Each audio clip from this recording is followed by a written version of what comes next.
Kain tayo mga kaulam, kain gabing-gabi na ngayon. Anong oras na? Alas 6 na, kararating ko lang ang galing. Dahil pag Wednesday talaga mga kaulam ay hindi tayo nakakauwi ng maaga. Ginataang tilapia. Ang ating dahong inilagay, wala tayong mabiling mustasa, wala tayong, ang naroroon lang sa supermarket ay yung, ang tawag nila dito ay kulitis. Kamukha siya ng ano, kamukha siya ng saluyot, pero hindi siya saluyot. Meron din doong saluyot kasi maliliit ang dahon. So ang binili ko na lang ay aring kulitis. Tapos nilagyan natin ng kalamyas, kaya solid na solid ang ating mga kaulam. Sa kalamyas na tuyo.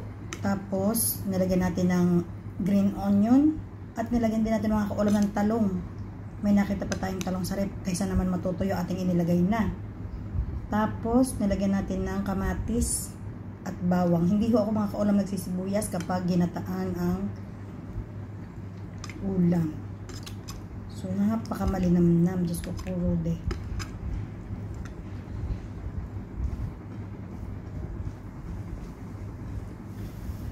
Mainit. Bismillah.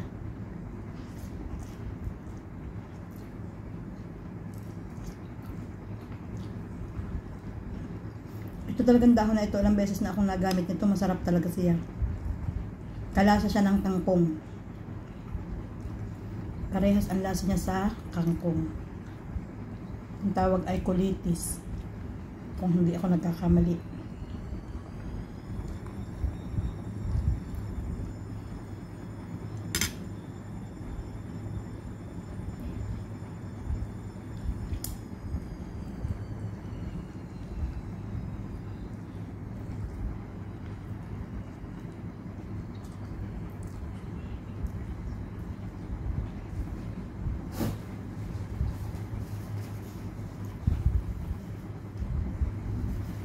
Tapos meron tayong natirang talong sa ref.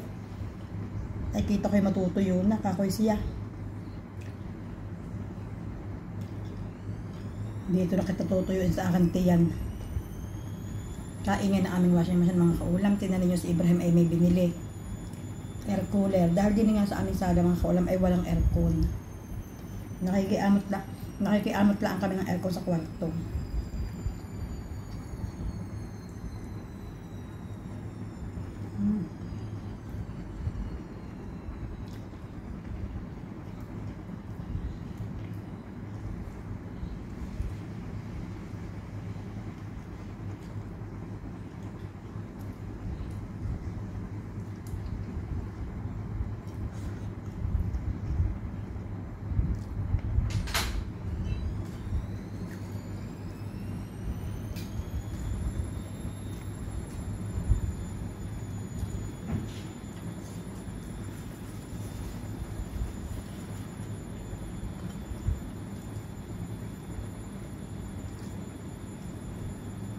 Pag Wednesday mga kaulam, hindi tayo makapag-live dahil kami late na uwi.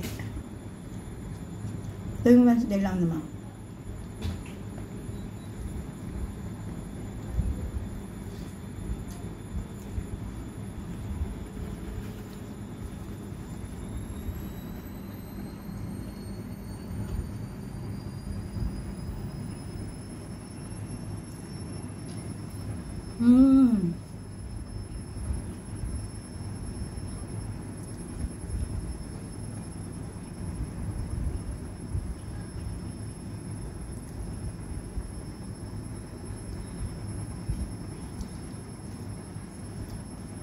Malasa talaga dito sa Dubai ang anong tilapia.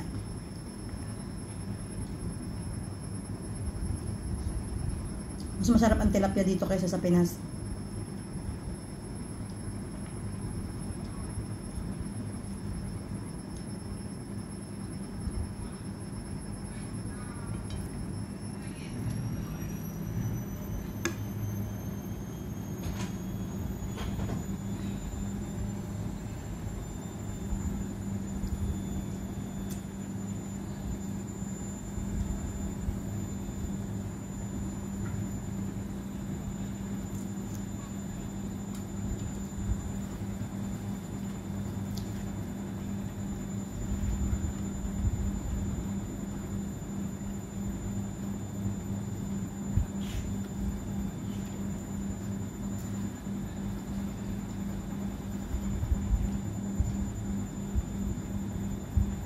The best.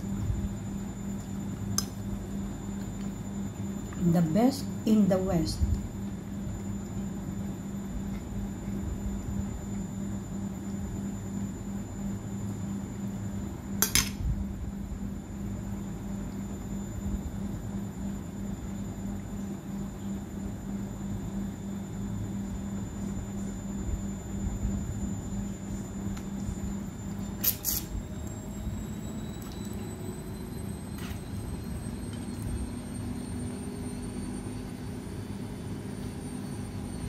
Puro laman.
Lahat ng co-teacher ko ay ibang lahi.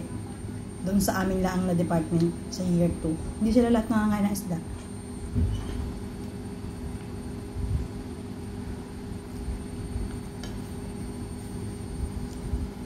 Ewan ko kung bakit sila nangangain ng isda.